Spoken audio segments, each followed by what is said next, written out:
Jay-Z. Yes.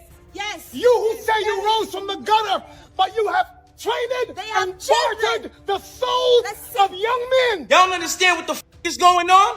Y'all don't understand I just cracked the industry? Y'all don't understand I just cracked it?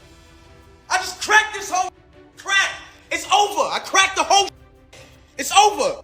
The diva Rihanna. She's from Barbados? Yeah. Okay. She's Okay, she's Bayesian. How did you come in contact with her? I mean, did you fly over there? No, Jay Brown had actually bought me the song. She has a song right now that's I wouldn't say massive because of her rules. When I first heard the song, and then, you know, he kept going, Jay Brown, he kept being persistent. I was like, you know what, bring her by. And when she walks, Really? the 3 a.m. was when that contract got signed. I did a lot of homework on you this lady. He said there are 2 ways to leave here, either through the door with the deal sign or through this window, and we're on the 29th floor. So if a random woman rides by Rihanna's house and up the place, stop it, stay woke. It's giving another. Also, Jay-Z burned Riri. Then Riri gave that to Chris Brown, which led to that argument. And that explains why Beyonce won't ever leave Jay-Z. She got that. So it looks like the whispers about Roc Nation allegedly keeping people quiet might actually be onto something, because Tory Lanez' father just entered the conversation right in the middle of the news about Rihanna's house being shot at 10 times. And according to him, this situation allegedly has Roc Nation's DNA written all over it. Tory and his dad dealt with the shadowy side of Roc Nation up close and personal, so if anybody has real insight into what actually goes down behind those closed doors, it's him. He went ahead and put the world on notice about the shady moves Jay-Z has allegedly been making in the background against people, from torpedoing their careers to reportedly sending his crew to intimidate them. But the part that really has everyone talking is the thought of him turning on Rihanna, a woman he personally guided and groomed from the age of 15, which has a lot of people asking whether she finally pushed back against him over everything he supposedly put her through. Now, as most of y'all are probably already aware, Tory is currently locked up and serving a 10-year sentence for shooting Megan Thee Stallion in the foot. The way the story goes, Megan, Tory, and her former close friend Kelsey ended up in a heated argument on the ride home from a party at Kylie Jenner's place, after Kelsey discovered that Megan had been secretly involved with Tory while knowing full well that Kelsey and Tory were together. So right there in the middle of all that back and forth inside the car, they pulled over in a residential area because Megan said she needed to get out. One thing escalated into another, shots rang out, and Megan ended up with a bullet in her foot. Get out of the car, right? At that point, the argument wasn't even with me. Like, the argument was with the 2 people in the back seat. So I asked the driver to pull the car over, like, I'm done with this. And I should have stayed out of the car. Like, I should have not got back in the car. And they was like, Megan, just get back in the car. We almost there. Like, just get back in. So I get back in the car. It's like it's getting worse. The arguing in the car. The arguing in the car is getting worse. And I don't want to be in this car no more. Like, because I see it's getting crazy. So I get out the car and it's like everything happens so fast. And all I hear is this man screaming, he said, dance. And he started shooting. And I'm just like, oh my God. Like, he shot a couple of times. He was charged with 3 felonies, but girl, his family was absolutely not having any of it, especially his father, Sunstar Peterson. He caused one seriously major scene outside of the courthouse, going completely off on Jay-Z and the entire Roc Nation unit, and accusing them of allegedly pulling some serious strings to get Tory imprisoned. Including you, Jay-Z. Yes. Yes. You who say you rose from the gutter, but you have traded and bartered the souls of young men. Now, some of y'all might be wondering why Jay would put in this much work to take down Tory in the first place. Well, word on the street, it's because he tried getting Tory to sign with Roc Nation, but things went really south behind the scenes, and he's had it out for him ever since. Supposedly, Jay didn't plan on using Meg to get revenge on Tory, but once that situation popped off, he convinced her to sign with Roc Nation, and from that point, they used everything they had to get rid of Tory. Actually, even before Tory went to trial, the industry was running a massive campaign to ruin him, and there have been heavy speculations that Roc Nation was behind it. People don't understand my music right now. The platforms got it in a way where when you look at my when you look at the homepage of these platforms, you can't even find my music. You can't find it nowhere. It's as if I never even dropped nothing. So in order for people to actually have my music chart anywhere, they got to go search for it and individually look for my name and all kind of stuff like that. And it's crazy because they brought it to #1. But I just asked, like, at some point, when does this not seem to be unfair to y'all? You know what I'm saying? Like, I feel like y'all are treating me as somebody that y'all think I am and not treating me as the person that I actually am. And that's not fair. Y'all don't know my life. Y'all know my music. My music is on the top of charts, which means there's a demand for my music. If there's a demand for my music, it's y'all job to curate that music to the people there's a demand from. That's all I ask, is treat me. And just when we thought things couldn't possibly get any more complicated, Meg ended up in a messy legal battle with Tory and his father over allegations that they had supposedly been paying the blogger Magrograms to push fabricated stories about her. Now, how much truth is actually behind this remains pretty unclear, but Meg came forward with evidence she claimed proved that Magro had received as much as $3,000 from Tory's dad somewhere between 2020 and 2022 through Zelle. Tory's father never actually came out and addressed those rumors directly, but he did put out this video where he announced that he forgives Megan because in his view, she has no idea that Roc Nation is simply using her as a pawn to get to his son. Right here and say this, and this might come as a shock to many of you. But guess what?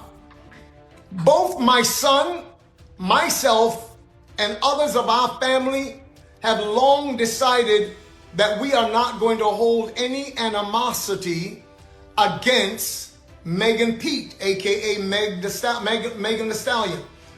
We forgave that girl long time ago, because again, we know that the principle of forgiveness is important in order to cleanse one's heart, to cleanse one's soul, and to not be, bound up with hatred and hatred, trust me, resentment, bitterness, those things can actually cause diseases of the bones. It has been proven. And let me stop right here and say this, and it can cause sickness in your body because you're holding on to something that is negative against the real life force in your. Now, I honestly cannot say whether he felt pressured into announcing that he forgave Meg just to get Roc Nation to back off from Tory, but if that was the case, then he was already too late because just days after making that post, Tory got stabbed 14 times by a fellow inmate while he was out in the field. And when you look at all the details surrounding the whole thing, everything about it points directly to this being a paid job. Even the police involvement had people raising some serious questions. And of course, the name sitting at the very top of everybody's suspect list was, and still remains, Roc Nation. Because none of this was adding up. Tory was out here exposing Jay-Z when all of this went down, and Roc Nation allegedly moved to silence him. Then Megan Thee Stallion goes and signs with Roc Nation, things that make you stop and go, And here's another wild one. Prodigy ended up behind bars after speaking out about Jay-Z and a whole lot of other things. He actually wrote a letter from jail putting Jay-Z on blast about allegedly being a Satanist who uses all kinds of dark symbolism and so on. Such a dirty game being played. The letters are posted below. Receipts always get kept. Now, obviously all of this falls under alleged, so nobody is flatly accusing Jay. But after the recent situation with Rihanna's house getting shot up, people started connecting these two incidents together. And the common thread running through both situations is that both people were at odds with Roc Nation right around the time of the attacks. Not only that, but both situations were extremely violent. Tory was stabbed 14 times and Rihanna's house was fired at 10 times. And get this, Rihanna is signed to Roc Nation. Roc Nation is owned by Jay-Z. Roc Nation is a subsidiary of Live Nation, the same Live Nation that Ivana Ortiz sued last year. Whether there is a connection is hard to say, but baby, even Stevie Wonder can see how strange these coincidences are. And some people are unaware of this, but Rihanna had actually been rumored to be at odds with Roc Nation since 2016. And apparently that tension is part of the reason she stepped away from music entirely. So back in 2016, both Rihanna and Beyonce dropped their albums around the same time. And since Beyonce is Jay-Z's wife, Roc Nation pushed her project harder so she would outsell Rihanna. Then, just days before Anti dropped, the album mysteriously leaked on Tidal, a platform owned by Beyonce and Jay-Z. This forced Rihanna to release Anti ahead of schedule because people were already listening to the leaked version. Might as well drop it at that point. This also meant Rihanna never got to complete her full promotional run, and people who would have purchased it on iTunes simply did not bother since they had already heard it. Beyonce's rollout, on the other hand, was the complete opposite. Surprise, surprise. Rihanna ended up moving 124,000 copies in her first week, which honestly, given the leak, was not bad at all. But then Beyonce came through and sold a massive 653,000 copies. The tension got so intense that Rihanna and Beyonce were spotted actively avoiding each other at the Tidal press conference. A source who spoke to the T-Page Naughty Gossip said they refused to stand next to each other or exchange a single word the whole time. The entire event was carefully staged, and these two wanted absolutely nothing to do with one another. And keep in mind the friction between them already existed before all of this because of Roc Nation's pattern of pulling these kinds of moves. So this album situation was really just the cherry on top. And do y'all even remember when Beyonce came for Rihanna on her song Bow Down? Down B over and over from the woman who preaches empowering women is a bit unsettling to some. I just feel like it's kind of, it's hard to swallow. Just very hard to swallow, having seen her in a different light for so long. I don't like it. I don't think it's her. I don't think It goes to what she represents. I love Beyonce, but I honestly think that Jay-Z's putting thoughts in her head. You're on a Pepsi can, for goodness sakes, to know. tell B words to bow down. And then you're saying girls run the world.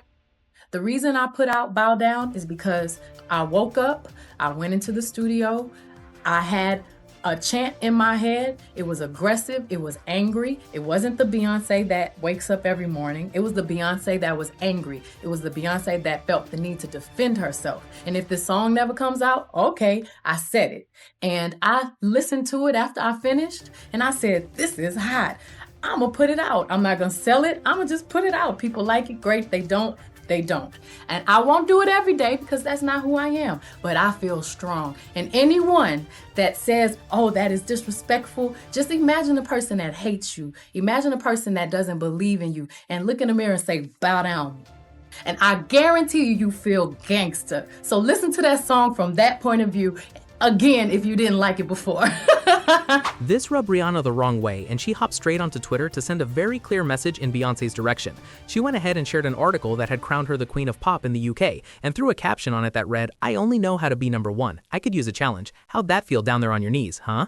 And honestly, we have not even gotten into those rumors circulating about Jay-Z allegedly pressuring Rihanna into some kind of romantic involvement. Good audition. Yes. But before I met him, I was so nervous. I was shaking literally. But the moment I walked into the office, the atmosphere was so warm and welcoming. And you had to sing a cappella for him? Yes, I had to sing. I sang Fun to Replay. I sang another ballad from the album last time. Yeah. So then what did he say to you? He said something to you. Oh yeah, he said, we don't sing songs here, we sing artists. And there was this little pause, and I was nervous. But then he said, and we're interested. And there was this sudden feel of relief. But then he said something about a window and a door or something. Oh, then he said, he did a homework. I did a lot of homework on you, Miss Lady. He said, there are 2 ways to leave here, either through the door with the deal sign or through this window, and we're on the 29th floor. So you was like, where's the pen? Where's the paper? I'm signing. Yeah. And I'm sure working with Jay-Z, you met Beyonce. That's right. How was it like meeting her? I could not speak. Really? Really. That's someone I really looked up to for a long time.